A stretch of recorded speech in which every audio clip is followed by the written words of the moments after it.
No joo. No niin, eli mikä tää on? Kovalevyn korjaus. Ja mikä täällä on vikana? Se vähän jumittaa. No niin. Ja tässä on tarvittavat työkalut tällaisen kovalevyn korjaukseen. Tuo ei kuulu tuonne. Se on se työkalu. Nyt lähti. Joo, ensin vetään ruuvit irti. Joo. Kato, ei näillä ole niin väliä, kuinka niitä tuolla taltioon, kun niitähän löytyy tuolta lattialta jonkun paikan. No niin, ja oliko täällä alulla? Tarvitaan siihen lattopuukkua. Joo. Täällä kato Siitä tällainen ruuvi. Joo. Takuu lähtöön, mutta ei sillä nyt ole niin. No en mä tiedä.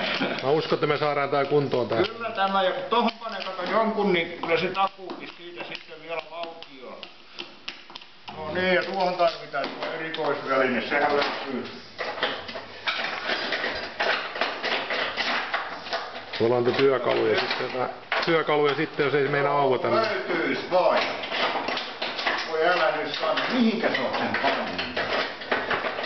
Se oli se justiin se pihti, mikä se oli? Joo. Voitais nyt. Löytyy. Joo. Tuo. Elikkä tämähän on, mutta tämä nyt torksi vai tähtiö vaan, miksikä ne hienosti näitä sanoo. Joo. No niin. Sitten me tarvitaan järeen puukko. Tässä ei tarvitse nyt olla mitenkään hellavarainen. Ei nämä niin rankkoja, sellaisia. Joo. Ei nää niin piittaa. Lähti. Joo, hyvä. Tuossa se nyt olisi. Siinä olisi nyt sitten kova leikki. Joo, tähän pitää olla sitten vähän varovaisempi. Joo. Sitten tästä on nämä just, jotka lukee, tämähän heiluu siellä ja onko se nyt joku laaseri, mikä suoraan menee, niin... Ja... Tää pitää nyt sitten... Se pitäis nyt sitten saada auki. Joo, täältä se vika varmaan löytyy, että... Vielä se vika, eihän se mihinkään muualla voi olla. Ei. Mulla on auki tuota nopeaa. Kellokin rientää.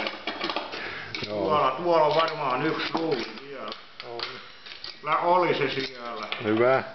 Mä oon tuttua hommaa. Joo. Mä oon näitä Wärtsilä paljon laittanut kuntoon pojille. Joo. Joku meinaa, että se on vähän varovaisempi, mutta ei se. Ei näistä tarvitse mitään. Kato, tää on ihan... Ei tässä oo mitään. Niin on. Kyllä. Mennään vähän kauemmas, että... Nää saa hyvin sitten takaisin. Vangertti nyt. Ne saa kolvattua takaisin nuo hyvin. Nämähän aivan pässin lihaa. Joo. No niin jo. Täällähän se vika nyt sitten piili. Joo, siellä on joku Tässä nyt mihin? solenoidi mikäli siellä on. Niin. Joo. Eikä, kun tuosta vähän vääntelee tuonne nyt takaisin, niin no. Selvä juttu. Noin. Niin mä on. uskon tuon nyt täyskauja. Joo. Ottahan nuo tuonne jo. Saat olla vaan haittaa sitä magneetissa siellä loppuun. Ei sitä kuule tarvii. Joo, ei muuta kuin takaisin vaan. Joo, tossa olikin ruutu. Noin. Pistää Windows XP siihen. Sitä vähän pyörittää, kun kuule vaikka mitään. 64 bittisen hoitasit tuonne, niin ei mitään kuule. Niin se on vähän parempi nyt. No niin. Kyllä. Se on ID-levy Se on tuolla. valmis. Hyvä. Kiitos. Kiitos.